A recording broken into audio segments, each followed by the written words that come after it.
A lot of businesses out there makes following up your lead seems complicated, when the truth is following up your lead never been this easy.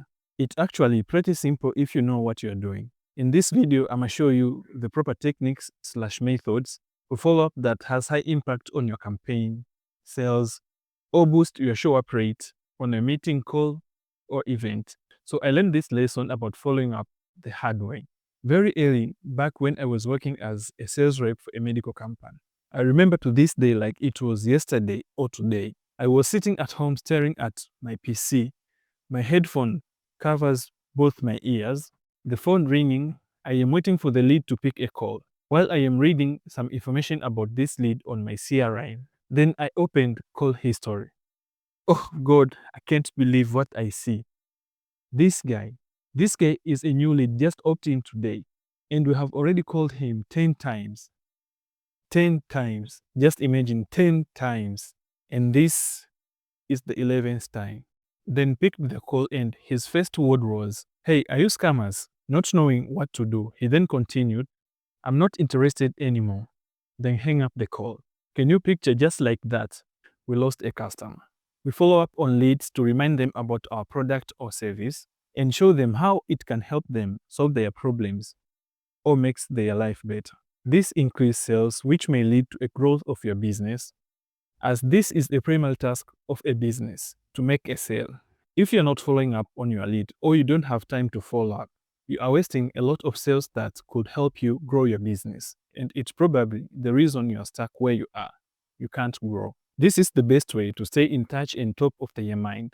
People has a lot of things going on their heads. Most of the time, they forget or afraid to make a decision. That is why you need to follow up and show them that it's okay, but not taking action is not the best option. Always remember, people forget and need to be reminded. Let's dive in. Here are the step-by-step techniques or method that you can use. Step number 1, timing your follow-ups. You need to follow up immediately without a delay and in a way that doesn't overwhelming the prospect. So how are you going to do that? Number 1, you need to use initial follow-ups or 24 hours golden window. First follow-up should be within 24 hours while you are still fresh in their mind, or you need to send them after inquiry. Memory decay faster. A quick follow-up keeps you top of mind. The faster you are, the competent they believe you are. Another technique is use 3-5-7 day rule. Space sequence follow-ups in 3, then 5, then 7 days apart. For optimal recall without annoyance, decision-making follows an evolution, deliberation, and action cycle. For example, you send second follow-up after no response. So let's say you send them the first follow-up, they are supposed to reply, and there is no response, then you send them the second follow-up. Or sometimes you send them just to educate them. So you send this email in between second day and third day. You send them an educational content, for example, 5 signs you need our solution. Then you educate them why they need your solution. Then third follow-up to motivate or regain interest. So you send them in between day 3 and day 5. You might send them a social proof, case study, or testimonial, like how client got the results. Then lastly, you need to send them a closing follow-up before the offer or deadline ends. You need to create urgency while leaving the door open for the future engagement. And you send this between day 5 and day 7. So you might send them a limited offer or only numbers of spots remain or wait next summer. So they need to take immediate action. And if they don't, they have to wait until the next summer. Another technique is time zone optimization. Schedule emails or SMS to arrive at 4 a.m. to 5 a.m. in the local time. Use Strike for Gmail to track opens and resend at optimal time. For example, your audience/client are CEOs. They read their email the first thing in the morning. Let's say you are a New York-based consultant, email London client at 9 a.m., while their local time is 2 a.m., when they first open their laptops. Another method you need to use 7-touch rule. You need to stop after 7 attempts. Typical, it's over 3 to 4 weeks, and you're doing it to avoid harassment. 80% of sales require 5 touches, but 7 is the point of diminishing return. You need to know when to stop. Another method, you need to use urgency triggers. Use phrases like last chance or closing soon, only in final 2 follow-ups. For example, the implementation team has 2 spots left next week.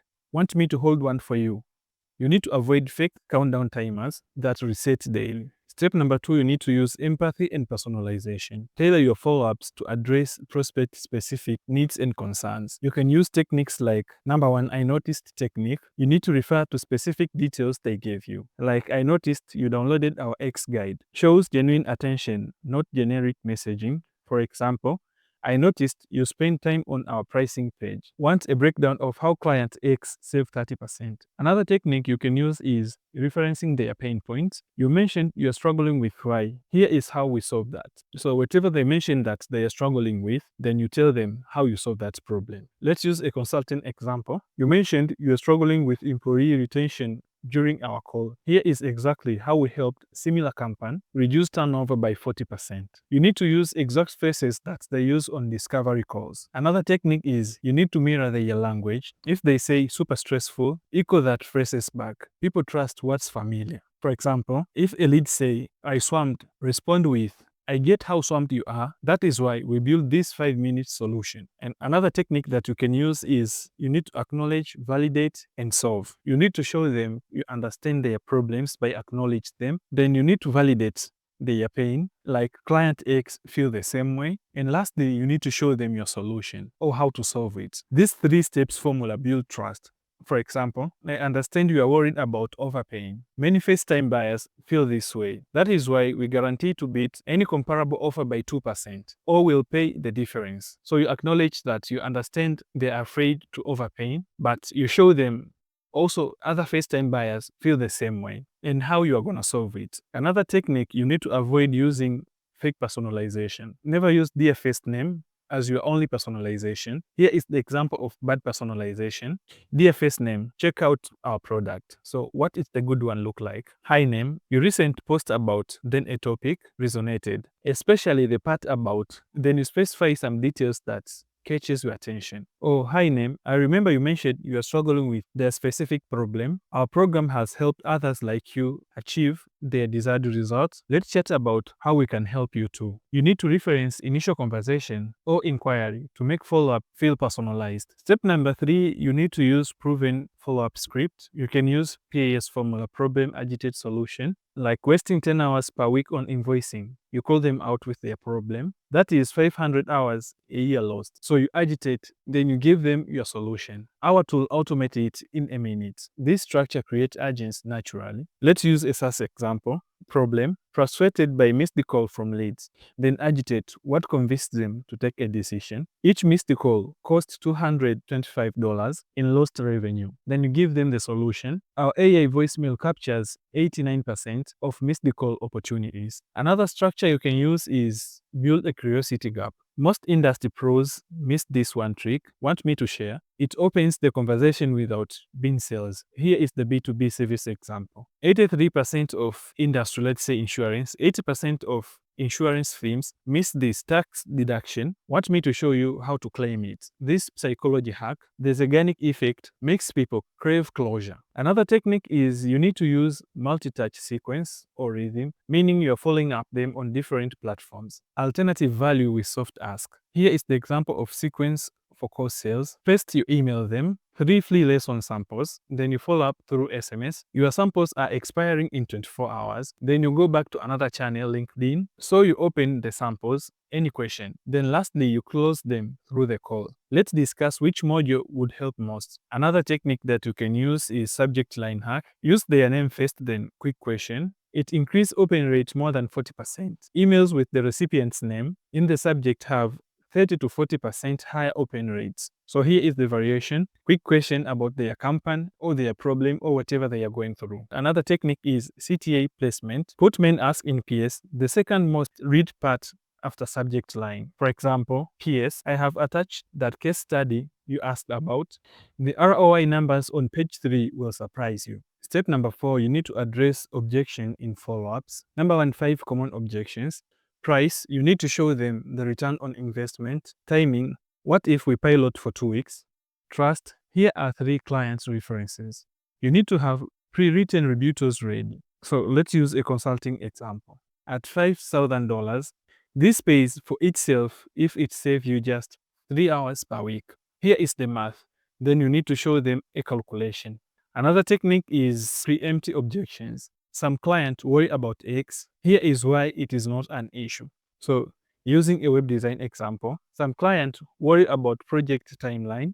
That is why we guarantee delivery in 4 weeks or it's free. So, it shows them what people are worrying and how you are going to solve it. Another technique is feel, felt, and found. So, you need to show them, I understand you feel X, others felt the same. Then they found why solve it. Here is an example. HR software. I understand you feel it hard to train your team. Our restaurant client felt the same. Then they found our onboarding training takes just 15 minutes. Another technique is social proof versus guarantee. Use case studies early, offer guarantees later. Proof builds desire, guarantee remove risk. Let's see an e-commerce example. So first email you send them, see how Jen doubled sales with our product. Later, you send them, try this risk-free for 30 days. Another technique is uncovering hidden objections. You need to ask them directly, what is the one thing holding you back? It often reveals the real block. Here is the power question that you can use.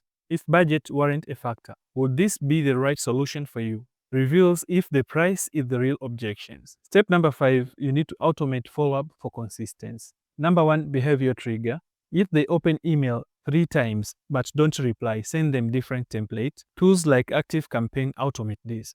You can use tools like ActiveCampaign's MailChimp to automate this. Let's see an example. If lead opens pricing page 3 times, auto send, not sure which plan is right. Let's do a 5-minute audit. Another technique is scalable personalization. Use match fields for name or campaign plus 1 custom sentence. Takes 10 extra seconds per lead. Here is the match field hack. Hi, first name as a job title and campaign at then campaign.